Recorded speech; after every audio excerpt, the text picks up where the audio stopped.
एगो लड़की के नया नया शादी भइल बा और वो अपने ससुरे से आइल बड़ी नैहर, तब भौजाई से का कहते साचे बतिया कहिए तना हो रे भौजी, मुँह ना खैले बिना सुतावे पेटवा गड़े रे भौजी।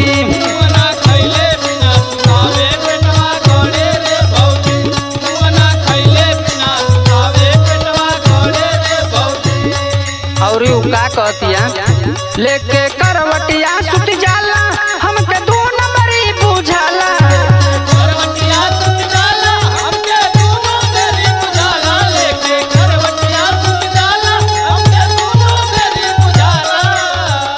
लेके करवटिया सुत जाला हमके दो नंबरी बुझाला। कई कई दिन में बीती जाला नयखिया लोड़े रे भौजी, मुँह ना खैले बिना सुतावे पेटवा गड़े रे भौजी।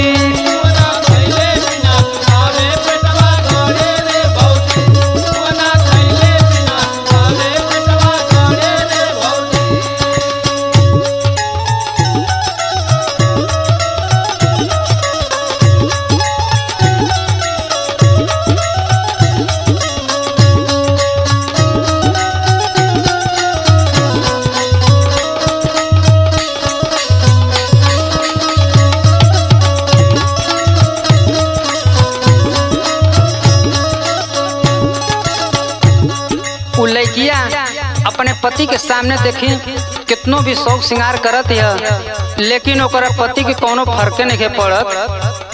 कितनो करी शौक श्रृंगार कबहू धरे न भरे कबार।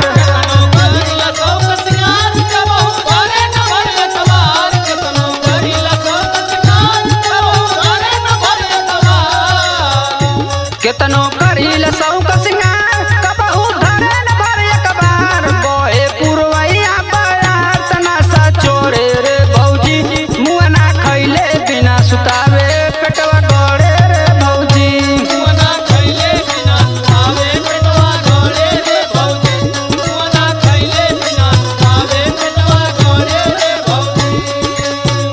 उ लड़किया भरल जवानी में खिसिया खिसिया रह जाती है और आगे का कहती है हमारे फूके रही रही डारा सजिया बनल का बोखाड़ा। हमरे फूके रही रही डारा सजिया बनल का बोखाड़ा, हमरे फूके रही रही डारा सजिया बनल का बोखाड़ा।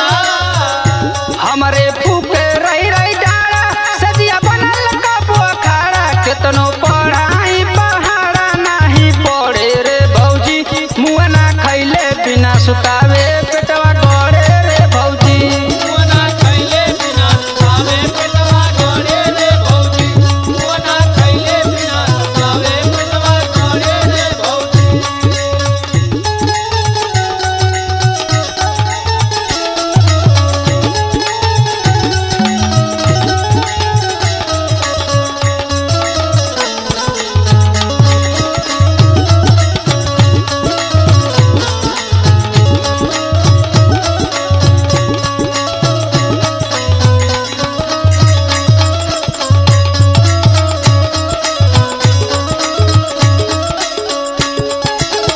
देखी ये बात सही है, मेहर के दर्द आज तक मर्द के जान ना पौले।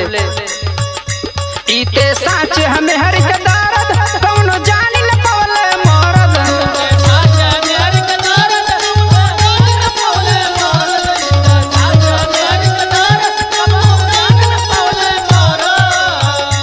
इते साच है मेहर